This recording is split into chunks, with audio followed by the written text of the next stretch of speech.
Plath's 1963 novel, The Bell Jar, details the life of Esther Greenwood, a college student who dreams of becoming a poet. She is selected for a month-long summer internship as a guest editor of the Ladies' Day magazine. But her time in New York is unfulfilling, as she struggles with issues of identity and societal norms. The novel follows the literary genre of roman à clef, meaning that the book is based on real-life events but is overlaid with the facade of fiction. This becomes more apparent when learning that The Bell Jar is an autobiographical novel that confirms closely to the events of Plath's life. Plath explains that writing The Bell Jar was a hard thing to do, but was also familiar, as she struggled with depression herself, making the events in the book much more real and less exaggerated. The most reoccurring literary device in The Bell Jar is ironically the use of motifs. The three reoccurring motifs we see the most throughout the story are news and media, mirrors, and blood. The newspaper headings that Esther frequently reads through help to show us what interests her the most. She's seen reading stories on the execution of the Rosenbergs and a man's suicide attempt.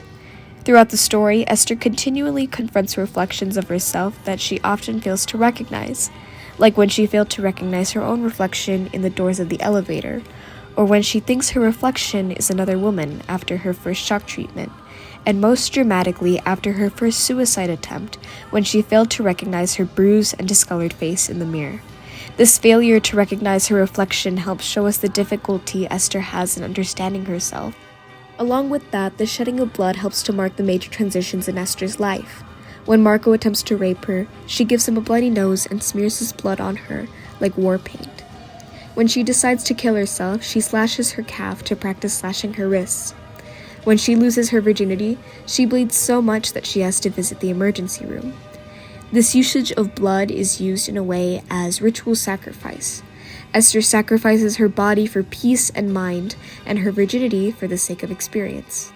The blood motif also helps us understand the violence of Esther's experiences, as her transformations involve pain and suffering rather than joy. Plath also establishes a constant use of personification, helping to represent the progress of Esther's mental illness, seeing letters and words appearing to come alive when clearly that's not what she's actually seeing. Although the most important literary device in the story is the symbolism of the bell jar. The bell jar is used as a representation of Esther's emotional state. Esther feels trapped under the glass of the jar as the image of the world distorts around her. A confining jar descends over Esther's mind, taking away her ability to live and think freely. To Esther, the jar is a symbol of madness, an airless jar that distorts her perspective on the world and prevents her from connecting with other people.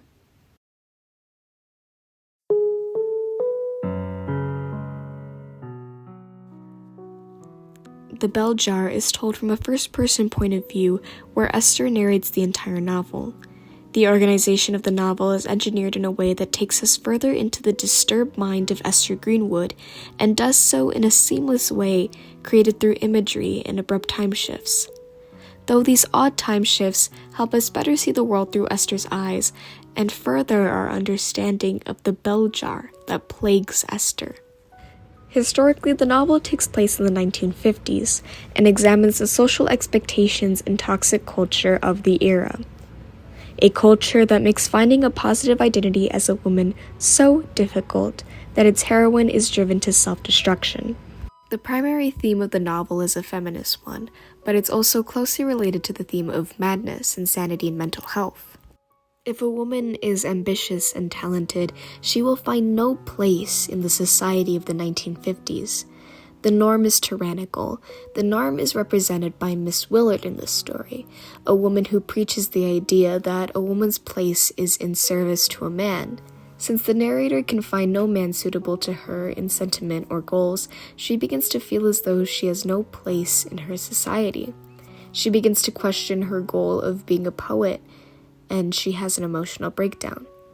Plath links the two themes, women's self-determination and sanity, in Esther's steady work on regaining her emotional health.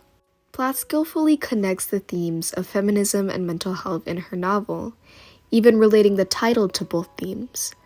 Women being placed in a constricted role in society live as if in a bell jar, able to see the outside world of exciting work and self-determined men, but unable to live in it.